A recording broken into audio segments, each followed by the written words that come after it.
పెట్టమంటే నెక్స్ట్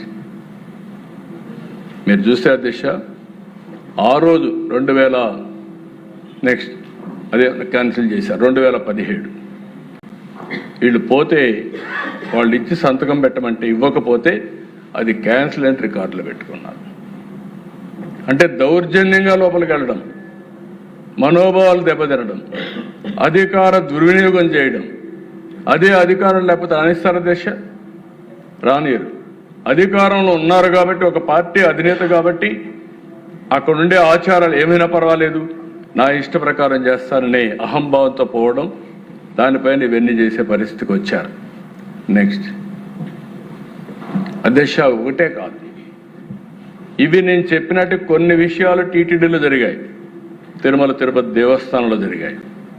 మొత్తం రాష్ట్రం అంతా కూడా హిందూ మతం పైన దాడి.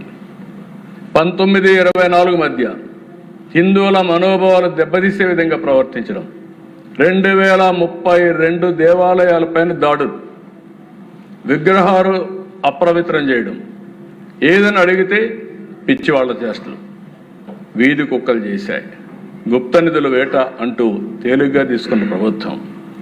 59 విగ్రహాలు చోరీ. నాటి ప్రభుత్వ దాడులు కుట్రదారులపై ఎలాంటి కేసులు బుక్ చేయకుండా ఏది కూడా లాజికల్గా పోని పరిస్థితి. నెక్స్ట్ 2020 సెప్టెంబర్ అంతర్వేది రథం దగ్ధం కావడం, తేనెటీగలు ఇచ్చేసాయని చెప్పి మాట్లాడడం, రామతీర్థం రాముడి విగ్రహ విధ్వంసం తలను తీసేయడం, పోయిన వాళ్ళపైన కేసులు అందరిపైన మా అందరిపైన కేసులు వేయడం, హిందూపూర్ అనంత పద్మనాభ స్వామి ఆలయంలో నంది విగ్రహం చోరీ కావడం, అక్టోబర్ 22, ఫిబ్రవరి 20 బిట్రగుంట వెంకటేశ్వర స్వామి రథం దగ్ధం కావడం, 2020 సెప్టెంబర్ బెజవాడ దుర్గమ్మ వెండి సింహాలు చోరీ చేయడం, విజయవాడ బస్టాండ్లో సీతాదేవి విగ్రహం 21 జనవరిలో ధ్వంసం చేయడం, జూన్ 23న పురుషోత్తపురం ఆలయంలో దోపిడీ జరగడం. ఇలాంటి 1-2 కాదు అధ్యక్ష, ఇప్పుడు కూడా నాకు కొన్ని అనుమానాలు ఉన్నాయి అధ్యక్ష. అక్కడక్కడ దాడులు చేస్తున్నారు, తప్పించుకుంటున్నారు. నేను ఒకటే ఈ హౌస్లో చెప్తున్నా, ఎవరైనా దేవాలయాల జోలికి వచ్చినా, ప్రార్థనాలయాల జోలికి వచ్చినా ఈ ప్రభుత్వం ఎట్టి పరిస్థితుల్లో ఉపేక్షించమని గట్టిగా వార్నింగ్ ఇస్తున్నా, డెమాన్స్ట్రేటివ్గా చేసి చూపిస్తామని చెప్పి కూడా నేను మీకు తెలియజేస్తున్నా. నెక్స్ట్ ఇవన్నీ అధ్యక్ష, నేను ఇక్కడ ఒక్క విషయం మీకు చెప్పాలి. ఇది ఏదో ఈ మధ్య కాలంలో జరిగింది అనేది కాదు అధ్యక్ష.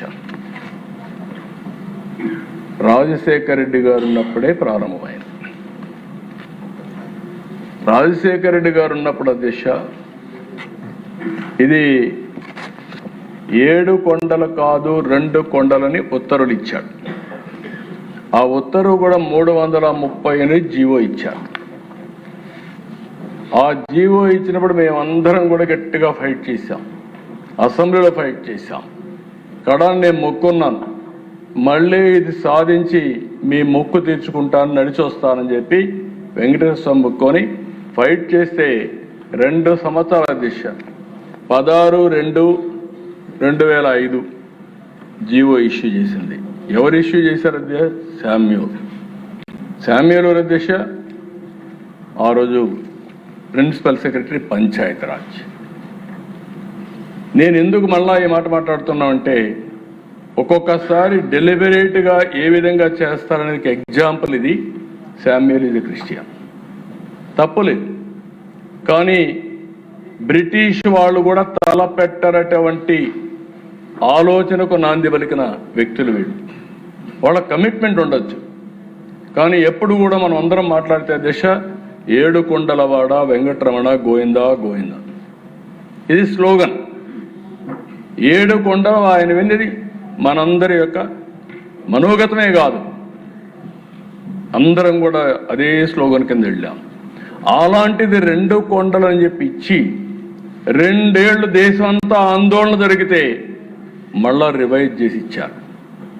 ఇప్పుడు ఆ పార్టీ మాట్లాడుతున్నారు, వాళ్ళు రివైజ్ చేసి దివ్యక్షేత్రం చేస్తే నేను అపోజ్ చేశానంట. కలలో కూడా చేయలేను అధ్యక్ష, ఇమాజిన్ చేయలేను. ఆ విషయం గుర్తుపెట్టుకోవాలి. నేను ఇదే అసెంబ్లీలో చెప్పా, మీరు అనుకుంటున్నారు వెంకటేశ్వర స్వామి శక్తి లేదని.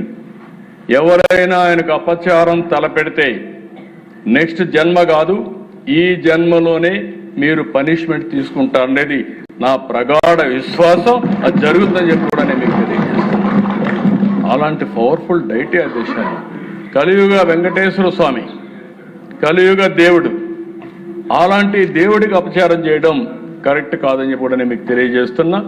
తర్వాత నెక్స్ట్ అధ్యక్ష, ఇది ఒకసారి చూస్తే అధ్యక్ష, ఇక్కడ